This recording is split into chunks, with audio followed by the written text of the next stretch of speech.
motherfucking Ty Masterpool, all the privateers, Derek, Drake, Harlan, Lorenzo, all you guys, man, freaking well done. Job well freaking done. I am super impressed. I've been saying this all year long that you guys need to just switch to go to 450s because hey, look at this. Where the heck is my photos?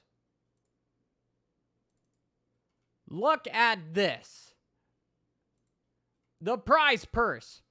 22nd is $25,000. You can kind of see it. These guys are all chasing for some good money. The 250 class kind of sucks for privateers because it's 2,000, 3,000. It's still really good, right? Still 500,000. That's still pretty good. I can go back to this, but I want to talk about the privateers. Yes, I'm all hopped up. I haven't quite had my Costco cookies because I finished them last night. And dang it, I was actually at Costco earlier because I was picking up some pizza because I'm getting ready to watch the UFC fight. I actually have a lot of people here because they're came to watch the UFC fight. They didn't come to watch the race with me, which was sad. But, you know, I freaking digress. Man, hands down.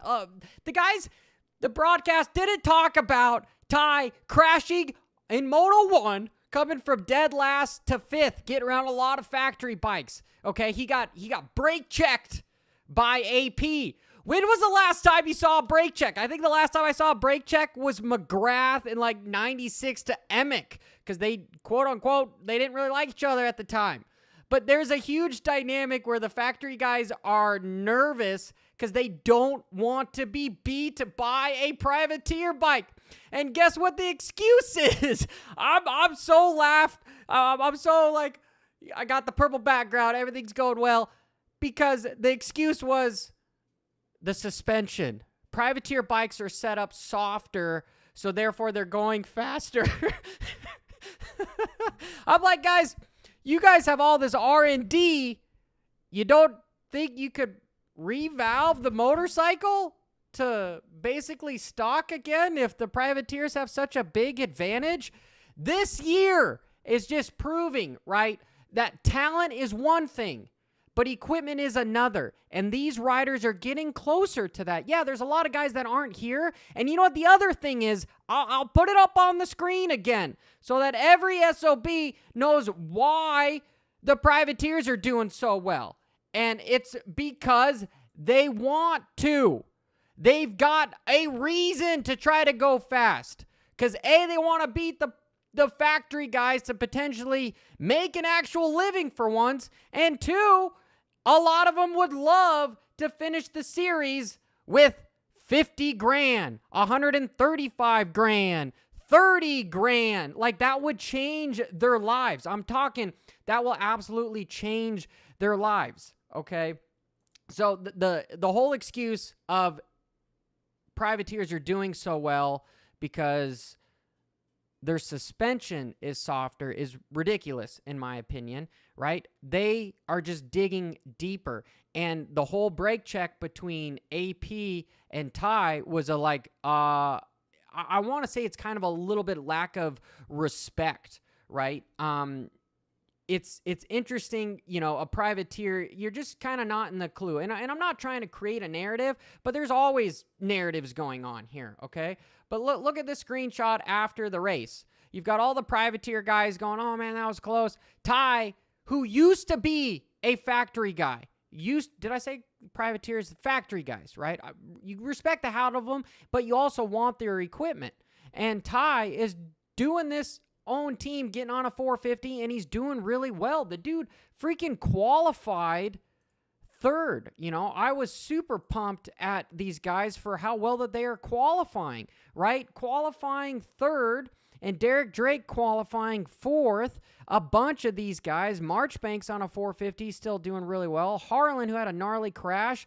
Like, I am so pumped. I keep repeating myself over it, but there's just a weird dynamic between the haves and the have-nots. It's plain and simple, clear as day, as that's my perspective on the whole thing, right? So good for you, Ty. That was amazing. I'm bummed you didn't finish third that last moto, but dude, coming from basically dead last to 5th place, regardless if the field is decimated, right? Derek Drake, all these guys just hauling ass. Harlan on the last lap, trying his hardest to get around AC, regardless of AC's having a hard time holding on, okay? You're still on a factory bike. Your job is at jeopardy if these privateers beat you. So right now, this round proved that factory guys are getting nervous. And partially, just what I've repeated myself, the privateers want to be there.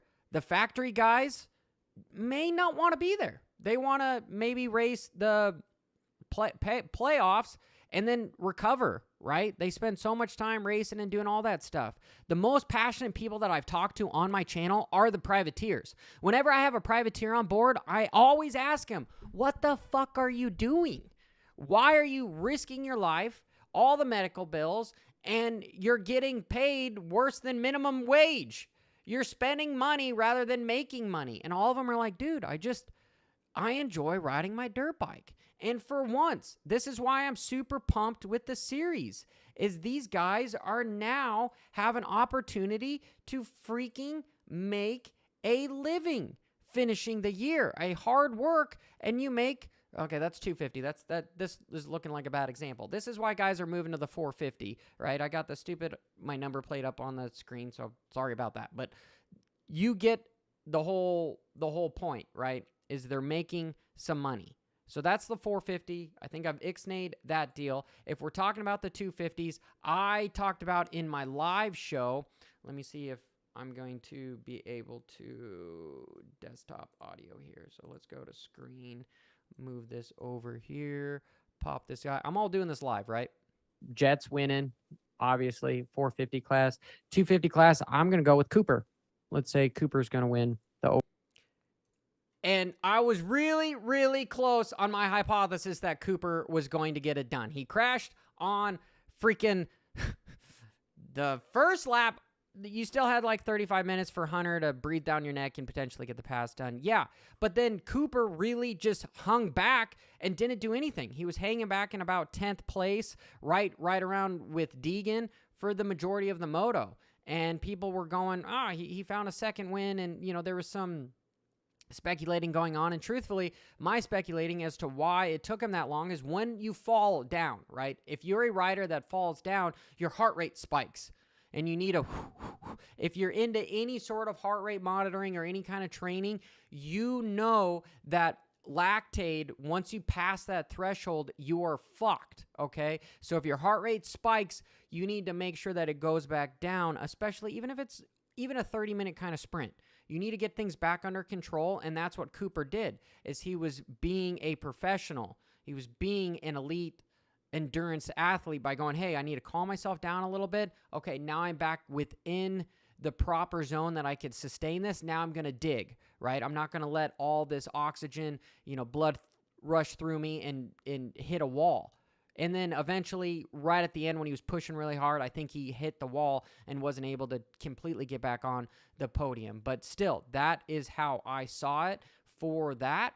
And Deegan, we all know Deegan's a little phenom, but what I saw is the little dude is incredibly confident. He's willing to race guys and kind of take a little bit of the respect out the window, right? Is you're moving into a space where you're going to get hazed a little bit. You're going to have, because the 250 class, the rules are changing to try to get all the 30-year-olds and everybody, the veterans, out of the class and up to the 450s.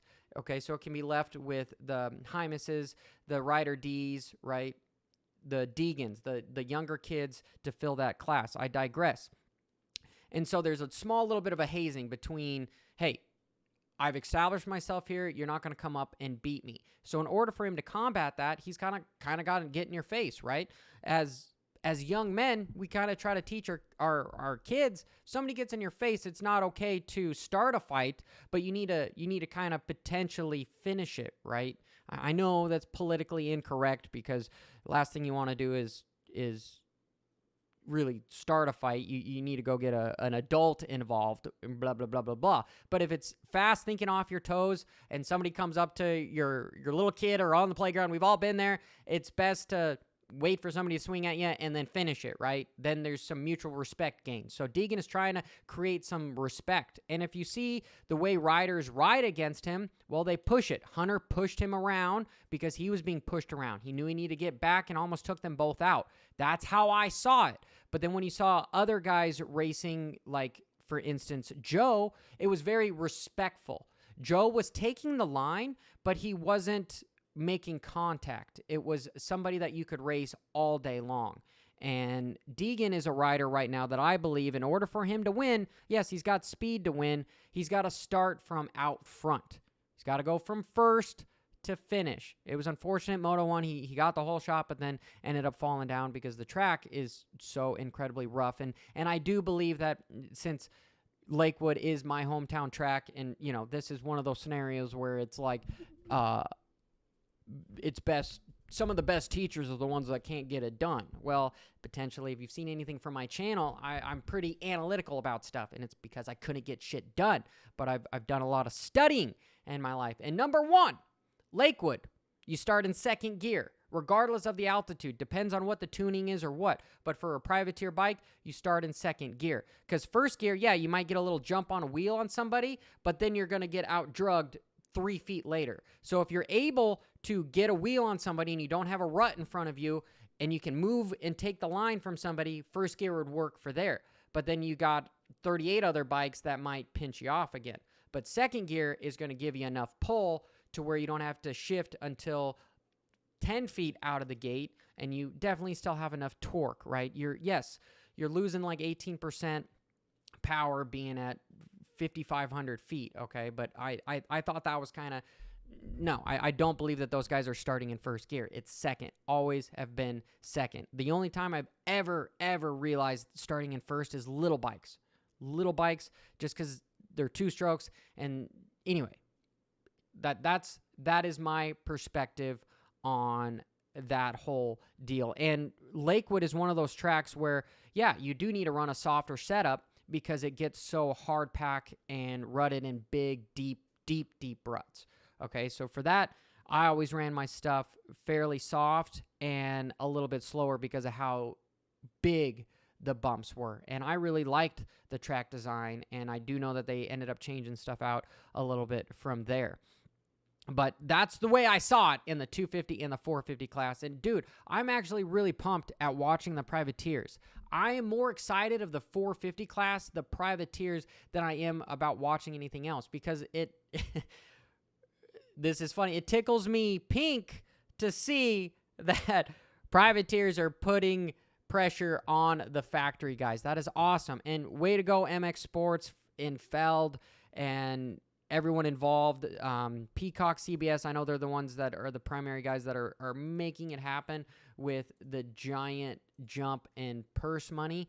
But this is really the reason as to why the privateers is, it's like anything, okay? If you enjoy doing what you're doing, you're going to do it well.